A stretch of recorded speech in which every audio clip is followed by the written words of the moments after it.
Narito na naman ang mainit na balita mula sa mundo ng politika sa ating nagbabagang balita ngayong gabi, isang nakakabiglang ulat ang yumanig sa buong bansa. Finally, First Lady Lizette Anasmang sa hatulan ng pitay. Yan ang mga sigaw ng mga nag-aabang ng hustisya matapos ang lumabas na ulat mula sa ombudsman ukol sa umano'y malawakang katulian na kinakasangkutan ng unang ginang. Ayon sa mga dokumentong inilabas ngayong araw, may ebidensya umanong nag-uugnay kay Ginang Marcos sa mga iligal na transaksyon na umabot umano sa daang milyong piso. Sa isinasagawang pagdinig kanina, maring itinanggi ng kampo ni First Lady ang lahat ng paratang.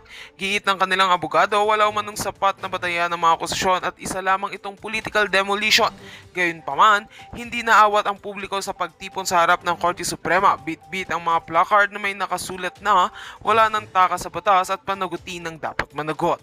Ayon sa legal expert na si Attorney Sevilleja, kung mapapatunayang totoo ang mga paratang, maaaring ang humantok sa pinakamabigat na parusa, ang death penalty, kung saan may panukalang batas na isinusulong para ibalik ito laban sa matataas na opisyal ng gobyerno na sangkot sa pandarambong. Sa kasaysayan, wala pang First Lady sa Pilipinas ang nahatulan ng ganitong parusa, kaya't ito'y magiging isang makasaysayang desisyon.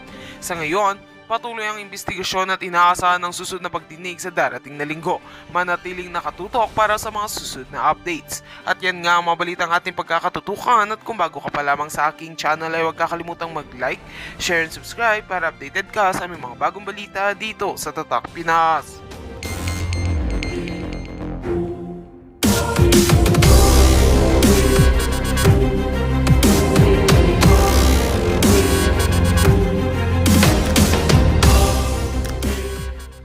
Ang mga presyo lahat, wala siyang pakialam sa mga Pilipino. Si PRRD ang tunay na nagmalasakit na leader sa ating bansa, pero siya pa ngayon, nasaan siya ngayon? Siya pa ang inaresto. Gano'n na ba talaga ang natin sa ating bansa? Wala nang justisya. Yun lang, nag-ano lang ako, attorney, ng sama ng loob kasi masakit sa dibdib talaga. Mabigat ang dibdib ko sa ngayon. Oo. Oo. Ay, tama po. Ngayon po, nananawagan ako kay MJ na nandoon sa Fort Bonifacio, sa Villamor Air Base. MJ, kung po pwede ka mag-live para makita natin mga pangyayari dyan sa Kalayaan Hall sa Villamor Air Base. Ma'am, maraming salamat po at maraming salamat sa iyong panawagan. Maraming salamat po. Oo.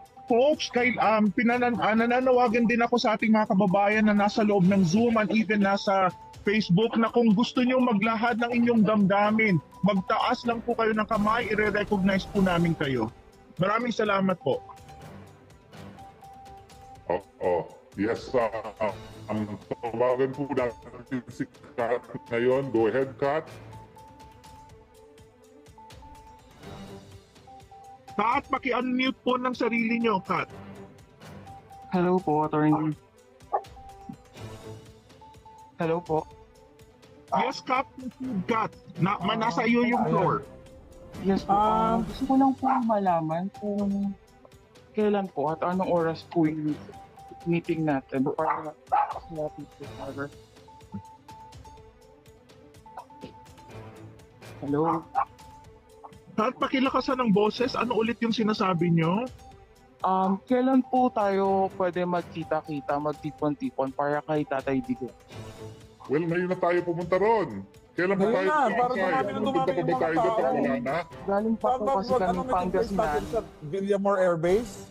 Galing pa po Hindi, kami doon dito tayo. sa Pangasinan. And then, yung mga kasama ko po, actually kalaban namin po yung, pwede ba ako magsalita ng pangalan? Or basta kasama po ni Bangag, ninakawan po nila kami ng pera. Dahil po sa pabahay, ilan milyon yung kami na nagrereklamo, kinuha nila yung pera namin. At may mga evidence din po kami. Kaya gigil na gigil ako sa kanila kasi solid talaga yung pamilya namin. Solid Duterte kami. Talagang malagot po sa ginawa nila. Sobra, nakakaiyak. Well, Mahardika at saka Ana, ang suggestion ko, manawagan na tayong magpunta na EDSA kasi sa Villamor, ang dali isarado ng Villamor dahil yan ay isang military camp. So EDSA. Oo, sa EDSA na tayo magpunta, mga kababayan, no? Okay, sa EDSA na Oo, history naman ito. Oo, yun naman talaga ang historical venue natin. Pag gusto nating magsabi na tama na, sobra na, EDSA tayo nagpupunta, di ba? So magtungo na po tayo sa EDSA, wag na tayong antayin hanggang ilipad nila ang presidente, no? Dahil kung naipitidan nila, too late na po yan. Pero what is this? This is already a silent martial law. Officially, there's no declaration. So saan ba tayo pupunta? Tayo, di ba EDSA? So mga kababayan, ano ba? Hihintayin pa ba natin na yung magsimula silang talagang nasa ano na tayo? Nasa maitim na kasaysayan na naman ulit ng ating bansa? Di ba? Sumusobra na yung pagnanakaw po nila. Oh. Grabe na po. Maraming salamat, maraming salamat. So sana magdala ka ng mga kapitbahay mo dyan sa EDSA. Galing po kaming OVP nung Tuesday last week sa Mandaluyong. And then yun nga po, nahingi rin po kami ng tulong. Pero at this time, sobrang ginawa nila. Yes. Talagang napupuno na po kami kasi may makasama din po akong vlogger. Actually, isa po kami sa mga nag-motorcade kay Tatay Digong nung pumakbo siya.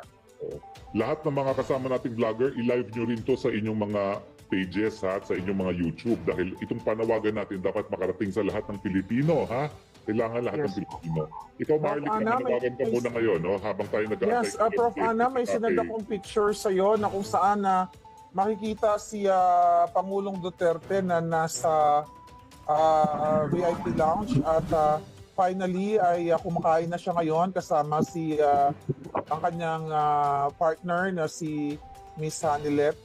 So kung pwede natin bayan, you know, na maayos ang sitwasyon ng Pangulo. Yeah. Maayos ang sitwasyon ng Pangulo. Pero again, kailangan na po talaga natin kumilos at ipakita ang ating puot sa gobyerno ni Marcos Jr. Sa lahat ng paggigipit since 2022 po ako simula nang nagsalita laban sa kanilang mga kasinungalingan. Ako ay isa sa not only in the Sara, isa ako sa malaking kontribusyon na nagpanalo sa bangag na ito na hiningi ko ng tawad sa aking mga kababayan. As early as August, naging open ako sa taong bayan na nagsalita na may ahas sa Malacanang at pinupugaran ng ahas. Hindi po nagkamali si Marlica. Nung mga panahong yon, August 2022, wala pa pong mga puting ahas noon. It was my decision to speak up laban sa gobyerno Bangag. Pero nasa 2025 na po tayo at tama ang naging desisyon ko na talagang i-expose ang mga walang hiyang ito dahil lahat na tayo tina-target. Buong sambayan ng Pilipino tina-target. Bakit kayo tina-target? Sa pagpapahirap sa inyo sa araw-araw niyong pamumuhay. Ang bigas na pinangako, alam nyo na yan, paulit-ulit natin. Ibaba ang kuryente daw. Hindi naman binaba ng kuryente, sa halip tumaas pa. Ang tubig, ang mga bilihin, ang trabaho. Ngayon, di ba, lalong tumaas ang mga bilang ng mga walang trabaho sa Pilipinas. Ulitin ko, ang build na i-continue niya, wala. Lahat ng mga anomalya. So ano pa bang inaantay ng taong bayan? Kailangan pa bang masaid ang pera ng Pilipino na 80% of the 2025 budget na unconstitutional? You know, na ito ay panggagansyo, ay nagastos na rin, nakuha na nila yung pera. Wala pa rin gagawin ng taong bayan? I believe, ito ang panahon, itong araw na ito, at sa mga susunod na araw, ang inadya ng Diyos na manindigan, hindi lang ang mga ordinaryong Pilipino, even yung mga nasa gobyerno mismo, kayong mga kapulisan na nagme-message sa akin, kayong mga sundalo na nagme-message sa akin, Miss Maharlika, nakikita po namin, sukang-suka na po kami sa gobyerno, nag-aantay lang po kami na lumabas ang mga tao, may mga ganong message. Ito na, naglalabasan na yung mga tao. I hope manindigan kayo. Hindi, sabi ko nga pa ulit-ulit, Pangulong Duterte, ilang years na lang. Di ba? He lived a good life. Pero pinaglalaban pa rin kayo eh. Di ba wala, si Pangulong Duterte, ito na yung contribution niya sa atin, sa inyo. Pero kailangan yung kumilos para sa susunod na henerasyon. Hindi yung ganito. Pababayaan nyo na lang na bangag ang presidente ninyo at ulit-ulitin ko yan, addictus benedictus. Manindigan po kayo, lumabas kayo sa kalsada ngayon, pumunta kayo sa EDSA, doon makikita ninyo ang mga totoong tao, hindi trolls. Dahil mas maninindigan ang totoong tao, warm bodies, kumpara dito sa mga trolls ni Marcos Jr. Kitang-kita nyo naman po yan sa mga comment section, ang mga nagko-comment at yung mga laughing emoji, yung mga natatawa sa kababuyan, sa kasinungalingan, sa fake news, sa mga krimen, na ginagawa ng Marcos Jr. to, kitang-kita natin sa mga organic commenters. Pero ang mga tagapagtanggol ni Bangag ay mga bayad at mga trolls. Yung iba dyan hindi taga-Pilipinas. Galing yan sa iba't ibang mga bansa na kung saan binabayaran ni Lisa Tanas, ni Marcos Jr. So, lagi niyong sinasabi na ang Pilipino ay matatalino, matatapang, taas noo kahit kanino. Ipaglaban natin ang ating bayan sa mga dayuhan, pero ngayon hindi po dayuhan ang kalaban natin. Ang bangag na gobyerno, ang nasa Malacanang ang kalaban ng bayan. So you have to speak up now na. Manindigan kayo para sa Pilipino. Professor Analay, ko sinasabi, bakit ba ako nandito sa kasama kayo na nakikipaglaban dyan sa Pilipinas, na kung tutuusin dapat nanahimik na ako dahil andito naman na lahat ng family ko, so wala na dapat akong problema. Pero hindi ko maatin na binababoy kayo nitong gobyerno ni Marcos na minsan ay sinuportahan kong mga hayop na yan. Kaya sabi ko nga, hanggang sa huling patak ng dugo ko, hindi ko kayo titigilan ng mga bangag. Hanggat hindi nakakalaya ang Pilipino sa lahat ng mga kademonyuhan nyo. Yun lang muna. Oo, Maharlika, Ernest? binasahan na ang presidente formally sa Kalayaan Hall. Binasahan si presidente na siya'y naaresto by virtue daw of a warrant of arrest issued by the International Criminal Court. Nako mga ulol, yan po ay labag sa ating saligang batas. Wala na pong visa yung warrant of arrest na yan. Lahat kayo mga kapulisan na nag-aresto kay Presidente, lahat kayo liable for unlawful detention. Pero binasahan ng karapatan ang ating Presidente, mga kapulisan. Naku po, bakit kayo nagpagamit dito sa bangag na administrasyon nito? Wala na pong jurisdiksyon ng ICC. Hindi po pwede ang kapulisan ng Pilipino ay nagsaserve ng warrant of arrest ng mga dayuhan na isang hukuman na hindi na tayo kabahagi. Kung si President Trump nga, talagang piniris niya ang assets niya at pinapa-aresto niya yung prosecutor dyan sa Amerika. Subukan niya tumugtog sa Amerika. Pero tayo, kayo pa magpapa-aresto sa dating presidente para sa mga dayuhan. At syempre, alam naman natin, kaya nila na-aresto Pilipino sa buwatan sa bangag na administrasyon ng Marcos dahil gusto nilang alisin ang mga balakid sa kanilang plano na talagang habang buhay na naman na magpasasa sa pwesto. Ay, mabuti sana kung sino may mabuting paglilingkod ang nangyayari naman dito sa ating Pilipinas habang sila yung mga nakaupo. Puro pahirap ang ginagawa sa sambayan ng Pilipino. No? Pero magpapalamig muna ako, tawagin natin si Duterte Mission 24K. Go ahead please, Duterte Mission. Good noon, Attorney Harry Roque. From Davao City po ako. But presently, nandito ngayon sa Manila. So, Ayun na. Wait, sandali lang po ha. Teka lang muna. So, mga kababayan, ating larawan, galing po doon sa loob. Yan. Oo. Nasa loob. At finally po ay hindi natin alam kung saan galing yung pagkain ni Pangulong Duterte. Pero kanina nga, may kita tayong video na ayaw papasukin. And finally, nakakain na siya. At makikita niyo sa picture, nasa maayos naman sa kondisyon at kasama yung kanyang may bahay. Okay. Sorry, Mami ha. Sorry, Duterte Mission. Go ahead, Duterte Mission. okay. Attorney, tubong Davao ako. So, kilala ko si Tatay Digong.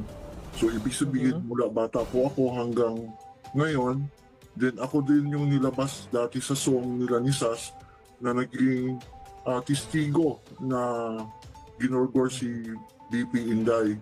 So, sa pagkakataong ito, nakikita ko yung sama ng loob ng bawat isa sa atin na bakit si Tatay Digong pa ang kanilang ginagawaan ng ganyan. Pero expected na natin yan dahil yun yung sabi ni Tatay Digong sa atin noong bata pa ako na I must learn how to play the games of the general. So naniniwala naman ako na malalampasan ito ni Tatay Digong.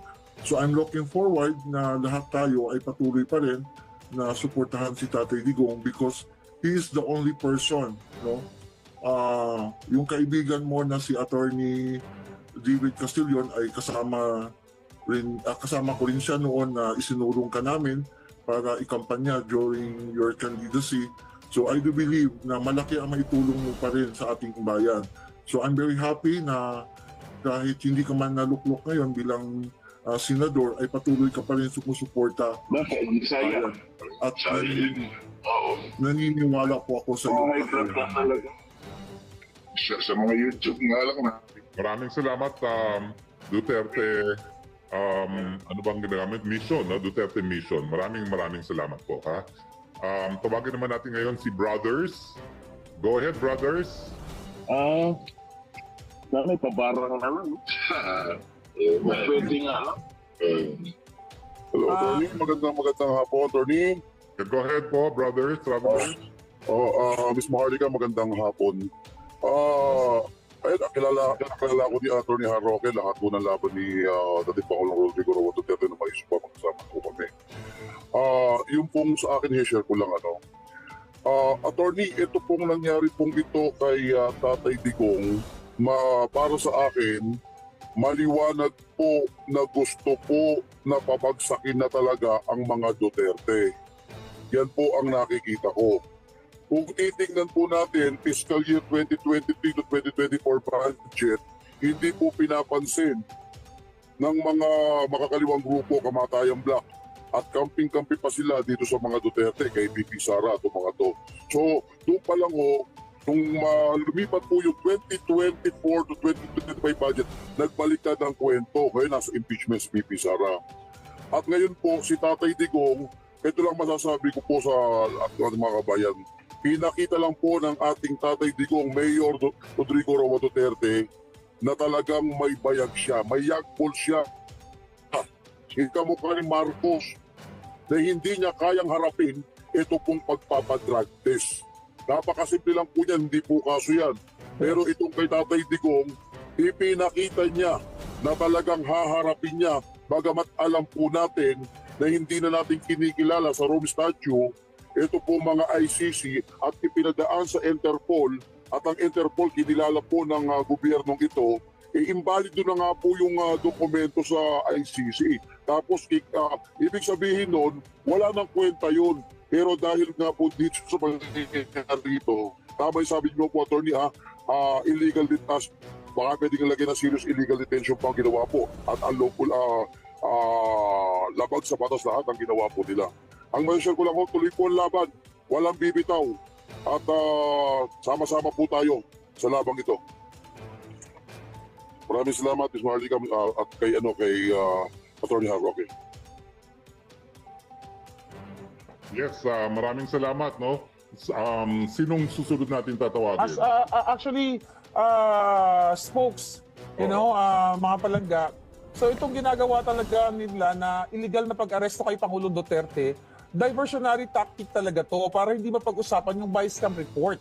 Dahil nga nabisto sila eh. Di ba? Pinababalik yung sa PhilHealth na 60 billion. Ang daming anomalya na sunod-sunod. Di ba? Dito sa gobyernong ito. So naniniwala tayo na itong ginagawa talaga nilang paggigipit, diversion ito. Kaya kahit alam nilang illegal arrest ang ginawa nila kay Pangulong Duterte, wala silang pakialam kahit alam ng mga abogadong mga matatino at patatalino dyan sa Pilipinas na mukhang katawa-tawa itong PNP at gobyernong ni Bangag. Ano ang expect natin? Bangag na sila. Wala sa tamang pag-iisip. So, wala na silang nare-respeto at wala silang kahiyan. So mga kababayan, ulit-ulitin natin, lumabas kayo, andyan na ang ating mga vloggers, nasa EDSA na, papunta na sila, ang mga OFW, yung mga palangga ko, nagme-message sa akin, Ms. Merlica, pupunta na kami doon. So I hope sunod-sunod na po kayong pumunta at kailangan nyo manindigan. Dahil mas importanteng usapin ang bilyon-bilyong ninakaw nila kumpara sa isang tao lang kay Pangulong Duterte. Kung tutuusin, sabi ko nga, retired na ang Pangulo eh. Pero bakit nila tina-target? Bakit sila nagda-divert? ng issue dahil sukol na ang bangag na administrasyong ito. Malinaw yan. Wala na pong ultimate solution sa nangyayari ngayon, kundi ang mga boses ninyo, ilabas nyo na. At naniniwala ako, I'm very positive, Spokesari Roque, matatapos na ito dahil maninindigan na ang taong bayan. Sooner or later, Filipinos will win laban sa mga bangag. Well, kaya nga po, panawagan natin, nandito tayo ngayon para marinig ang boses natin. Pero importante po, manindigan tayo, hindi lang sa salita. Tayo po ay pagtungo na sa EDSA, ipakita na ang Pilipinas, dito sa Pilipinas, tanging Pilipino lang ang lilitis sa mga di umano'y gumawa ng krimen dito sa ating bayan. Dahil tayo isang malaya at soberenyang bansa. Okay? Siyempre po, Sorry, basahin mo lang. si Duterte, yan pong dahilan para pumunta sa EDSA. Pero kung hindi nyo gusto ang Duterte, ipaglaban nyo naman yung ating soberenya bilang isang malayang Pilipinas, no?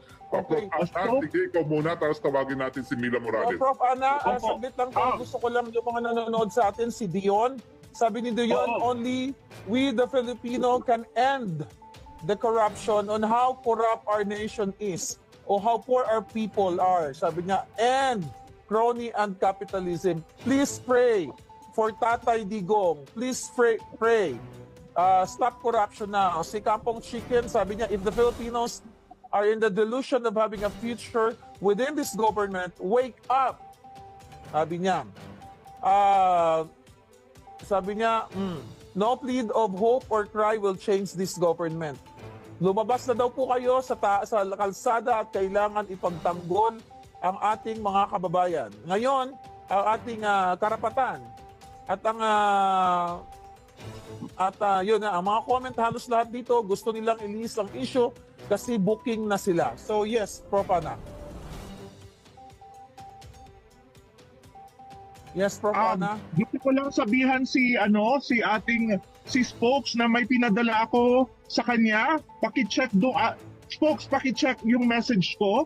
Kailangan tignan mo 'yon. Pinadala ko sa iyo. At the same time, legal matters 'yon, Spokes. On the other hand, ang sinasabi ko lang, kalapastangan sa Pilipinas ang ginawa ng Marcos administration, allowing an institution to interfere in our domestic affairs and at the same time sa soberenya natin. Ang tanong ko sa ating mga kababayan, hahayaan nyo bang lapastanganin ang dugo at pawis ng ating mga kanununuan ang pagtatanggol sa soberenya ng Pilipinas? So ngayon na po ang ating panahon para ipakita natin na hindi natin hahayaan ito. Hindi ito issue ng mga Duterte lang. Issue ito ng buong Pilipino at ng buong Pilipinas. Ang pinag-uusapan po dito is independence and sovereignty ng bansang Pilipinas. Si Atty. Trix Yun po muna. pa sa loob. Oo. Spokes, paki-check ng message ko. May pinadala ako. Napapadala ko rin sa iyo mamaya, sis. Medyo nasa kasi ako, nasa daan. Pabalik ako ng aking lugar. Confirmado na po na nag-issue ng warrant of arrest ang ICC laban kay Presidente Duterte at ako naman po bilang Pilipino na kabahagi ng International Criminal Bar, ang bar ng ICC na sinasabi ko, wala na pong jurisdiksyon ng ICC, no? At yung ginawa nilang pag-aresto, yung ginawa nilang pagtulungan sa ICC, labag po yan sa batas, hindi lang po sa batas, kundi sa sadig ang batas natin. Now, Atty. Trixie, nasa loob ka na ba? Kasi kinakailangan natin ng report kung ano nangyayari sa loob mismo ng Kalayaan Hall. O di naman kaya si MJ. MJ, kung ikaw ay narariyan, salamat doon sa pinadala mong picture kay Maharlika. Pero kung po pwede, mag-live ka sana dito. No? Pero habang inaantay natin si Atty. Trixie at saka si MJ, Mila Morales, go ahead Mila. Hello, Attorney. Good morning uli. Ki Maharlika, ki Prof. Malundog. Gusto ko lang ilabas yung saloobin ko na hindi na tayo kailangan maniwala kay bangag na presidente. Dahil di ba sinabi niya na hindi siya makikipagtulungan sa ICC. Tapos sinabi niya rin na kontra siya sa impeachment. Tapos ano nangyari? Kabaliktaran. Yes. Hindi na natin dapat paniwalaan ang bangag na gobyernong ito. Kaya dapat talaga na kumilos ng bawat isa sa atin. Ipakita natin, tama ka, attorney, na hindi lang laban ni PRRD ito, kundi laban ng soberenya ng Pilipinas. Laban ng mamamayang Pilipino. Mawawalan tayo, babalik na naman tayo sa martial law nito nung tatay ni Bangag. Dati yung ginawa sa atin. Na ginagawa nila kahit wala sa batas. Linalabag nila na ang batas. Wala na. Kaya dapat talaga na kumilos na. May mga tao na attorney doon sa EDSA ngayon. Well, nananawagan na po kami, no? Kaya kung wala pa kayo sa EDSA, pumunta na kayo dun sa EDSA, no? Magdala na lang kayo ng bawan at tampayong, no? Dahil sigurado po, medyo mainit at baka umulan, no? Pero importante po na iparating natin ang mensahe na hindi papayag ang mga Pilipino na labagin ang ating soberenya. Lalong-lalo na kung ang ipapaaresto na labag sa ating saligang batas ay ang minamahal, ang pinakaminamahal na naging presidente ng Pilipinas na si Rodrigo Roa Duterte. Tama po, folks. Salamat po. Salamat. Oh. Okay. So anyway, habang inaantay natin si Attorney Trixie na makapasok dito, tsaka si MJ na mag-report live sa nangyayari sa ground, nakakuha na po ako ng kopya ng warrant of arrest na inisyo ng ICC. Ang sinasabi ko lang is sisihin ninyo ang prosecutor ninyo. Dahil dapat sila ay nagsimula ng preliminary investigation nila 1 taon matapos tayo bumitiw sa pagkimiyembro ng ICC. Pero dahil natulog sila sa kangkungan na nagsimula ng preliminary investigation ng 2 taon, wala na po talagang jurisdiction ang International Criminal Court. Kaya po ako nananawagan ngayon, naku mga pulis, wag po kayong magiging bahagi ng illegal na pag-aresto kay dating Presidente Rodrigo Roa Duterte dahil wala po talagang basihan yung pagtutulungan ng pulis sa ICC bukod dun sa dahilan na gusto talagang tugisin at gurgurin ng Marcos administration ang dating Presidente Duterte bilang isa sa pinakamalaking balakid nila sa Marcos Forever Mode. No? Now, ang alam ko po ay si BP Sara ay parating na rin sa Maynila anytime now. Okay? Sa totoo lang po, nagbago ng flight itong si Presidente Duterte para nga maiwasan sana yung ganito Folks, mangyayari. Pero yes, Galing from galing sa ating puting ahas, ano? So galing mismo sa loob to ng Malacanang. Kasi ang dami na palang mga schedule na indignation rally, mayroon na sa Davao, sa iba't ibang lugar. At ang plano ng bangag na administrasyon, pag hindi daw nila ito na control, ay magdi-declare ng martial law si Bangag. So ano ang gagawin ngayon ng taong bayan? Papayag balak kayo na mag-declare ng martial law ang Bangag dahil nanindigan kayo? So the more na lumabas kayo, as long as peaceful tayo, kailangan ninyong manindigan. Coming from our puting ahas, naaalarma sila dahil nakikita nila yung support not only sa social media. May mga tao na palang nag-organize habang nag-uusap tayo na sila ay maninindigan. Thank you so much po sa lahat ng mga nanonood. So yan ang kailangan nyong malaman na pinlano na nila ito. Itong martial law na ito, Spokesari, Prof. Ana, sinabi ko na ito 2023 pa na ito yung mga plano nila, ito yung steps nila na gagawin. Kapag hindi nila nakayanan, ulitin natin, pagpapakansin, pagtutugis kay Pastor, kay Inday, ngayon kay PRRD, sa akin, sa iyo, Spoke, sa atin, Prof. Ana, na mga tagapagsalita, mga vloggers na tinatawag, or mga commentators dito sa social media. So dahil alam nilang talong-talo sila, kapag lumabas lalo ang taong bayan, so ang last resort ni Bangag ay gagayahin na yung tatay niya. Eto, Spokes, ano ang comment mo dyan ngayon? Dahil ikaw ay sabi ko nga, kung ano ang martial law. puno, siya rin ang bunga. Kung ang ama ay nagpayaman sa posisyon sa pamamagitan ng martial law, ang anak, ganun din ang gagawin. Totoo na ang kasalanan ng ama hindi kasalanan ng anak. Pero totoo rin na ang mangga hindi po pwedeng magbunga ng mansanas. So nakikita natin, nasa dugong Marcos ang pagtataksil sa sambayan ng Pilipino, ang pagmamanatili sa pwesto para magpayaman, para sa kanilang mga makasariling mga layunin at hindi para sa bayan. Kaya taong bayan, magpunta na po sa EDSA. Wala na pong Cardinal C na mananawagan magpunta ng EDSA, pero meron mga ordinary mga mamamayan, mga vloggers at mga nagmamahal sa bayan na nagsasabi, kita-kita na po tayo sa EDSA dahil kung hindi po, tuluyan nang mamamatay ang demokrasya dito sa ating bayan. Ayan na po ha. Sinabi niya na puting ahas I think- ni Mahardika, martial law na ang susunod. Huwag na po tayo mag-antay ng martial law. May statement si Pangulong Duterte, parinig ko lang sa inyo. Video to, Go ahead. pero video